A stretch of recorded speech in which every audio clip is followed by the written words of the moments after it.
Selamat pagi pemirsa, Berita Sekanja kembali hadir menjumpai Anda dengan serangkaian informasi yang terjadi dalam pekan ini bersama saya Indah Dwi Lestari dengan berita teraktual, tajam, dan terpercaya. Langsung saja kita masuk ke berita pertama pemirsa, masih dalam serangkaian program PSBB atau PPKM dari pemerintah. Seperti yang kita ketahui, PPKM sudah berjalan selama kurang lebih 2 minggu. PPKM ini membuat sejumlah tempat ditutup, tempat yang biasanya ramai menjadi sepi. Sama halnya dengan Kecamatan Jatiporno yang sepi akibat penerapan PPKM. Kecamatan di Desa Jatiporno saat ini tampak sepi akibat PSBB yang diberlakukan hampir 1 minggu. Tidak hanya kecamatan yang sepi, tetapi tempat wisata di daerah Jatiporno pun juga ikut sepi. Dampak COVID-19 ini membuat semua terlihat berbeda.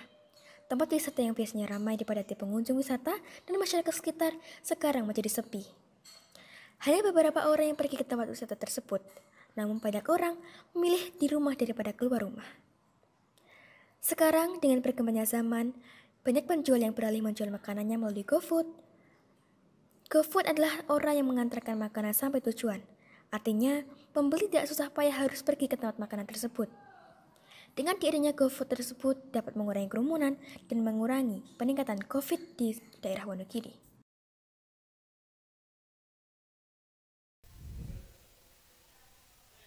Hal yang serupa yaitu tempat sepi akibat PSBB atau PPKM ini juga diberlakukan di salah satu bendungan di Kecamatan Slokoimo, yaitu Bendungan Soco.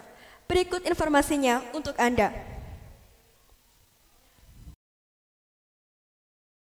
Salah satu bendungan di Slokoimo yaitu Bendungan Soco, yang berada di Desa Soco, Kecamatan Slokoimo, yang terpaksa ditutup sementara akibat peningkatan kasus positif COVID-19 dan mengharuskan penutupan tempat-tempat umum termasuk Bendungan Soco ini. Sebelum adanya pandemi, bendungan ini sangat ramai dikunjungi oleh para pemancing yang berasal dari berbagai daerah. Akan tetapi, bendungan ini menjadi sepi. Hanya terlihat beberapa pemancing yang datang di Bendungan Soco ini. Bendungan ini terletak di pedalaman atau pelosok desa, sehingga tidak banyak orang yang tahu mengenai Bendungan Soco ini. Akan tetapi, bagi orang-orang yang berada di daerah Slokoimo yang hobi dengan memancing, pasti tahu tentang Bendungan Soco. Bendungan Soco ditutup sementara guna meminimalisir penyebaran COVID-19 di daerah Slokoimo.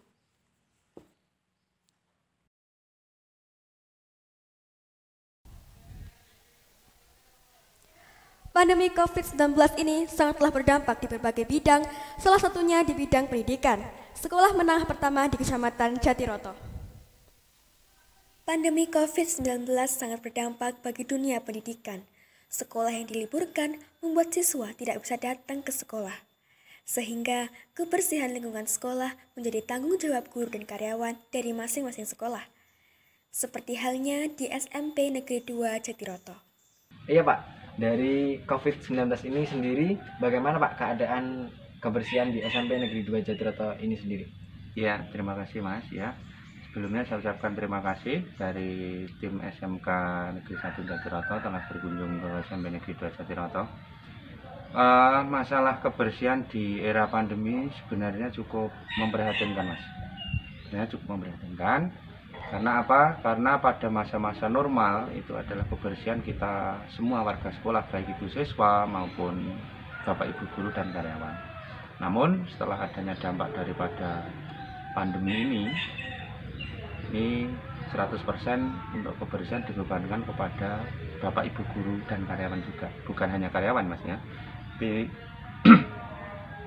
Bapak Ibu guru juga. Jadi kebersihannya cuman ya kalau masalah di ruang kelas itu seminggu 2 kali, ada yang 3 kali, tergantung nanti Bapak Ibu wali kelas. Kemudian kalau untuk di luar lingkungan sekolah itu setiap pagi. Pesan-pesan untuk anak-anak yang di rumah ini gimana Pak terkait dengan COVID-19 ini? Ya, kalau dari pihak sekolah sendiri Mas ya, yang pertama itu adalah doa ya, yang pertama adalah doa, mudah-mudahan pandemi ini segera berakhir dan kita bisa beraktivitas seperti biasa. Kemudian kalau harapan kami selaku dari sekolah itu anak-anak di rumah tetaplah patuhi aturan pemerintah, protokol kesehatan. Jangan gunakan kesempatan ini hanya untuk sekedar belajar di rumah atau liburan atau peraih dan lain sebagainya. Karena mungkin tidak menutup kemungkinan anak-anak yang belum paham dengan aturan pemerintah itu digunakan seenaknya sendiri. Maksudnya seenaknya sendiri, mungkin dia berkeliaran, berkeluyuran, walaupun di mana-mana tempat ditutup dan lain sebagainya. Tapi namanya juga anak ya Mas ya. Itu mungkin tidak menutup kemungkinan seperti itu. Tapi harapan kami, besar harapan kami, kalau kita semua patuh, kalau kita semua taat dengan aturan pemerintah, mungkin ya penyebaran COVID-19 atau mata rantainya akan terputus. Gitu. Baik, terima kasih Pak.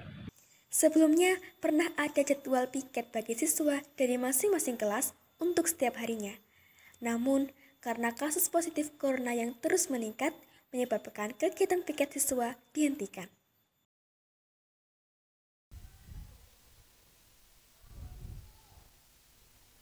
Pemirsa, pemberlakuan PSBB atau PPKM ini memanglah ada sebagian masyarakat yang patuh, tetapi ada juga masyarakat yang bandel, seperti masyarakat di Kecamatan Slokoimo.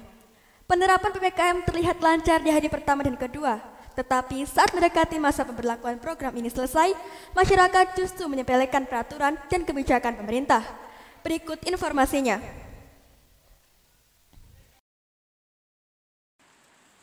Pemberlakuan PSBB seakan tidak mempan kepada masyarakat, khususnya masyarakat di Kecamatan Slokoimo. Keadaan pasar Slokoimo saat ini tidak jauh beda dengan keadaan sebelum diberlakukannya PSBB. Setelah hampir 2 pekan diberlakukannya PSBB, pasar masih terlihat ramai. Banyak masyarakat yang melakukan kegiatan jual beli di pasar Slokoimo. Dan tidak sedikit dari masyarakat yang melanggar protokol kesehatan, seperti tidak memakai masker, tidak mencuci tangan, dan tidak menjaga jarak saat berbelanja. Masyarakat seperti acuh dengan anjuran pemerintah tersebut. Hal ini tentunya dapat memperluas penyebaran COVID-19 di daerah Slokoimo. Walaupun dari pihak Satgas COVID telah berkali-kali mengingatkan kepada masyarakat tentang pentingnya mentaati gerakan 3M. Tetapi masih ada juga masyarakat yang melanggar protokol kesehatan dari pemerintah.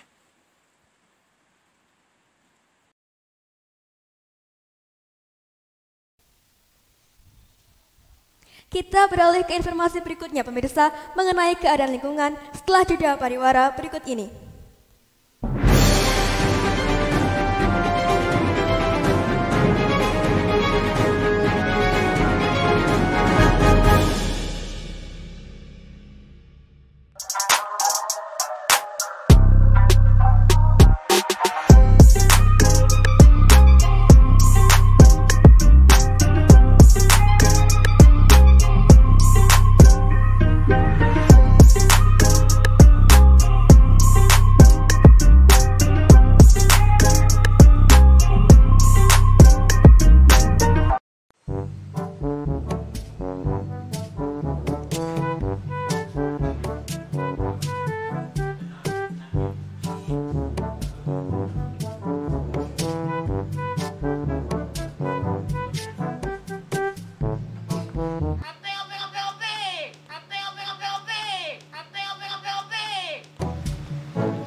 Apa bro?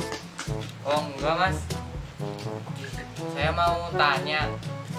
Saya kan di rumah juga hobi bunga, dan bunga saya itu saya kasih pot, dan potnya itu berantakan banget. Jadi saya mau cari solusi gimana ya, pot saya itu bisa rapi gitu. Oke, ginian aja mas. Ginian. Wah, ini baru ya mas? Iya, Beli di mana mas? di temen gua. Kualitasnya gimana? Bagus. Terjamin nggak? Jamin dong. Cocoknya dipakai di mana aja ya mas ya? Mana aja mas? Buat rumah, ruang tamu. Ya pokoknya di mana sih? Wah, jadi cocok di mana aja ya? Iya, Boleh dipesenin nggak? boleh. Coba Bentar ya.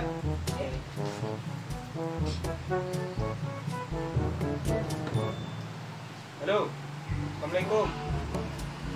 Mas, ini temanku ada yang mau pesan rak bunga. Bisa buatin kakaknya bang. Oh ya, oke bang, nanti gua kirim lokasinya. Oke, makasih. Enggak mas. Udah. Oh iya, yaudah ya mas, saya mau pulang dulu, mau ngerapiin tempat. Iya. Bang, ini Iya. gimana? Nanti juga buat apa? Coba bawa itu. Ya, di sini kami mempunyai rak bunga spesial. Rak bunga ini mengubah bunga di rumah Anda menjadi lebih rapi lagi. Rak bunga ini cocok ditaruh di mana saja. Dan jangan khawatir untuk besinya, kami menggunakan besi dengan ketebalan 2 mm. Untuk pemesanannya, Anda bisa menghubungi nomor 0856 4242 1849 dan kami siap mengantar sampai tujuan.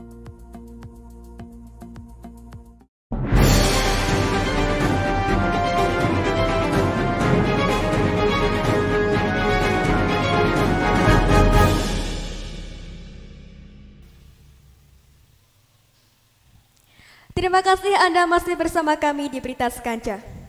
Pemirsa, seperti yang kita ketahui, kebersihan lingkungan merupakan salah satu penunjang kehidupan kita. Lingkungan yang kotor akan membuat aktivitas tidak nyaman. Seperti tempat pembuangan sampah di Kecamatan Sidoarjo, Kabupaten Wonogiri yang sangat mengganggu warga sekitar akibat bau yang ditimbulkan dari sampah tersebut. Bank sampah atau sering disebut dengan tempat pembuangan sampah yang berada di Desa Sindon, Sidoarjo, Wonogiri saat ini tengah penuh dikarenakan banyaknya orang atau warga sekitar yang terus-menerus membuang sampah dalam satu tempat tersebut. Tempat pembuangan sampah di Kecamatan Sidoarjo itu terus meruah hingga menimbulkan bau yang tidak sedap bagi warga sekitar. Terlihat di sekitar wilayah dengan luas 1 hektar tersebut tengah dipenuhi sampah, yang membuat Bapak Agus selaku penanggung jawab TPS harus bekerja lebih keras untuk memilah sampah di tempat yang sudah berdiri kurang lebih 9 tahun yang lalu, tepatnya pada tahun 2012 dan masih berdiri hingga saat ini.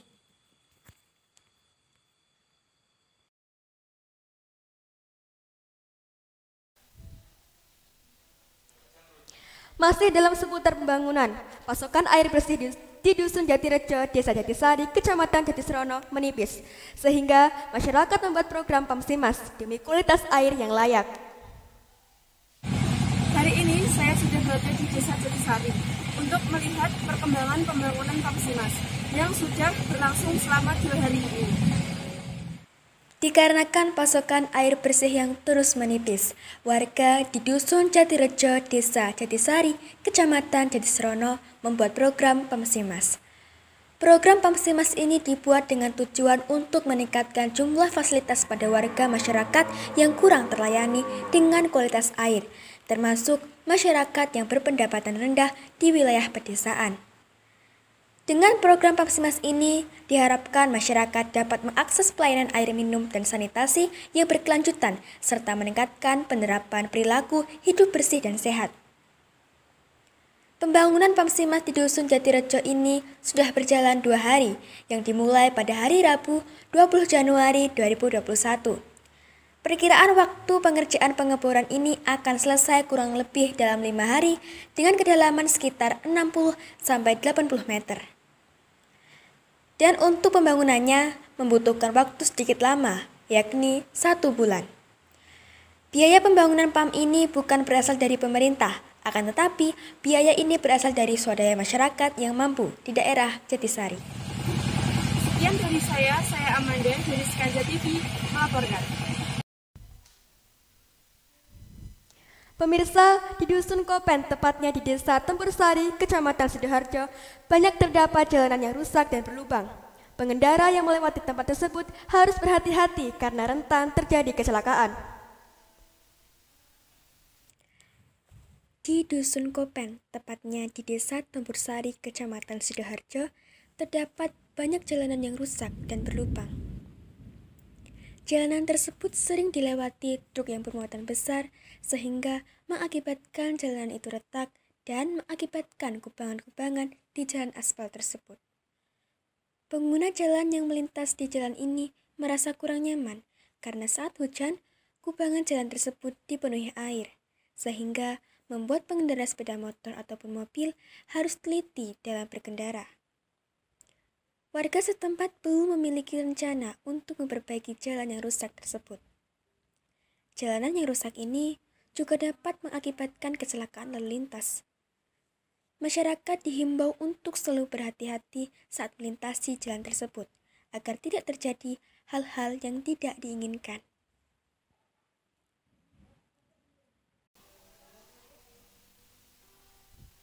Kita beralih ke informasi selanjutnya, yaitu budidaya ikan yang menjadi salah satu hal yang diminati selama pandemi setelah jeda pariwara berikut.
Apa bro?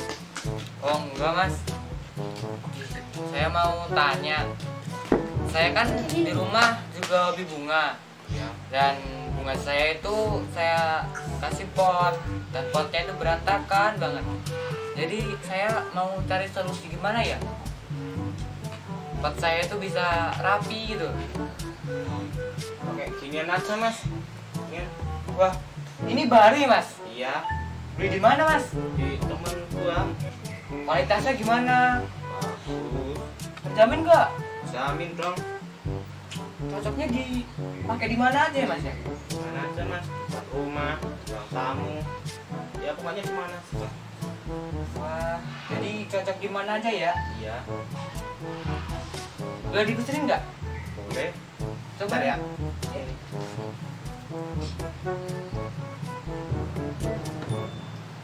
Halo. Assalamualaikum. Mas, ini teman gua ada yang mau pesen rak bunga. Bisa buatin kakak ya bang? Oh, ya oke bang. Nanti gua kirim lokasinya. Oke, makasih. Udah mas. Udah. Oh iya, yaudah ya mas. Saya mau pulang dulu, mau rapiin tempat. Iya. Ini bang, ini. Ah iya. Mana? Tadi juga buat apa? Coba bawa gitu. Ya, di sini kami mempunyai rak bunga spesial. Rak bunga ini mengubah bunga di rumah Anda menjadi lebih rapi lagi. Rak bunga ini cocok ditaruh di mana saja. Dan jangan khawatir untuk besinya, kami menggunakan besi dengan ketebalan 2 mm.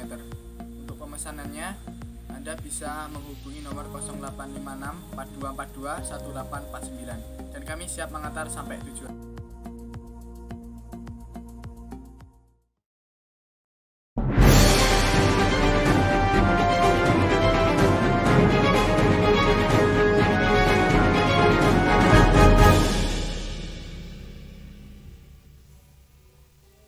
Terima kasih Anda masih bersama kami di Berita Sekanca. Pemirsa, budidaya ikan menjadi salah satu hal yang diminati selama pandemi ini, seperti yang dilakukan salah satu warga di Kecamatan Jatisrono. Terima kasih rekan dari studio. Baik, di sini saya sudah berada di salah satu budidaya ikan di Desa Jatisari. Yang saya lihat di sini nampak beberapa kolam ikan, yaitu ikan nila. Budidaya ikan nila menjadi salah satu hal yang diminati selama berada di rumah, khususnya di masa pandemi COVID-19 di Dusun Jatirejo, Desa Jatisari, Kecamatan Jatisrono. Di masa pandemi ini, para pembudidaya ikan nyaris tak berpengaruh dampak dari COVID-19. Bahkan, penjual pakan di tingkat distributor dan agen mengalami peningkatan akibat dari banyaknya warga yang berdiam di rumah mencoba cara budidaya ikan. Seperti yang dialami oleh salah satu warga ini yang melakukan budidaya ikan nila dengan wadah 4 kolam yang berisikan sekitar 150-200 ekor nila. Tetapi dalam pemainannya membutuhkan waktu kurang lebih 1 tahun. Jadi saya Amanda dari Skanjer TV melaporkan. Kita beralih ke informasi seputar penunjang kesehatan yaitu buah-buahan. Pemirsa, di Dusun Kuryo, Kecamatan Jatiporno, Kabupaten Wonogiri, terdapat salah satu sektor penjual bibit aneka ragam buah yang pasti ramah di kantong. Berikut liputannya untuk Anda. Di Desa Kuryo, Kecamatan Jatiporno, Kabupaten Wonogiri, terdapat salah satu sektor penjual bibit buah yang membuka lapak jualannya di pinggir jalan dengan nama Kebun Bibit Kriya Amanah. Di sana terdapat beraneka macam bibit buah yang dijualkan, seperti durian, alpukat, mangga, kelengkeng, jeruk, jambu, delima, tin, zaitun, sawo, black sapot, dan banyak yang lainnya. Di sini, bibit yang ditawarkan memiliki kualitas yang baik dan harga yang cukup terjangkau. Pandemi COVID-19 yang mewabah saat ini membuat permintaan bibit buah mengalami peningkatan signifikan. Sehingga banyak pemilik budidaya bibit tanaman, khususnya buah-buahan, meraup untung di tengah banyaknya pengelola bisnis yang gulung tikar akibat pandemi. Ya, di tengah pandemi seperti ini, memang semuanya dilakukan di rumah. Bahkan untuk buah-buahan saja harus menanamnya di rumah untuk memenuhi kebutuhan vitamin dalam tubuh. Jadi, tidak heran jika penjual bibit buah meraup untung di tengah wabah ini, karena buah juga termasuk untuk meningkatkan imun kita.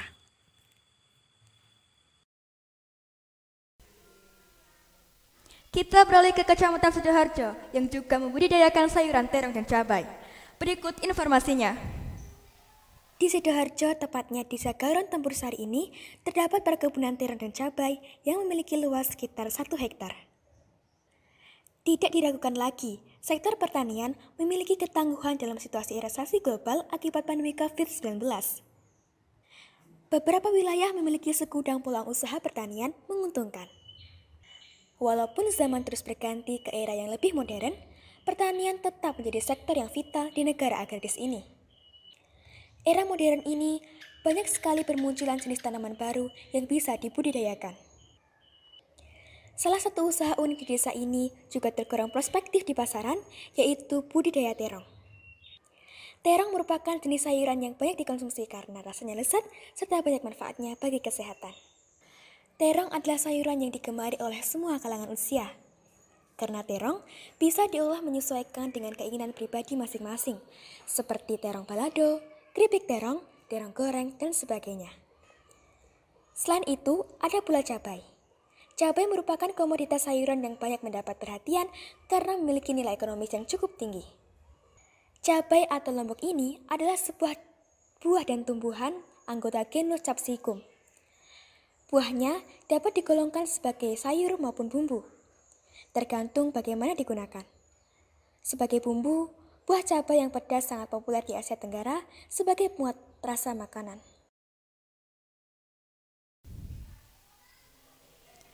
Tidak hanya di Kecamatan Sidoarjo yang melakukan budidaya sayuran. Kecamatan Jatisrono, khususnya di Dusun Kambu, Desa Rejosari, yang di sana juga terdapat perkebunan nanas. Di daerah Kecamatan Jatisrono, khususnya di Dusun Kambu, Desa Rejosari, terdapat perkebunan nanas. Nanas adalah sejenis tumbuhan tropis yang berasal dari Brazil, Bolivia, dan Paraguay. Tumbuhan ini termasuk dalam familia nanas-nanasan. Nanas dengan ciri-cirinya yaitu perawakan tumbuhannya rendah dengan 30 atau lebih daun yang panjang, berujung tajam, tersusun dalam bentuk rosat mengelilingi batang yang tebal. Buahnya dalam bahasa Inggris disebut dengan pineapple karena bentuknya yang seperti pohon pinus. Akhir-akhir ini banyak yang mengonsumsi buah nanas karena di masa pandemi ini banyak yang mengonsumsi buah-buahan. Nanas ini dipasarkan di Pasar Jatisrono dengan harga 6.000 sampai 10.000 per buah. Biasanya dikonsumsi masyarakat untuk dijadikan jus, carica, dan aneka makanan atau minuman lainnya.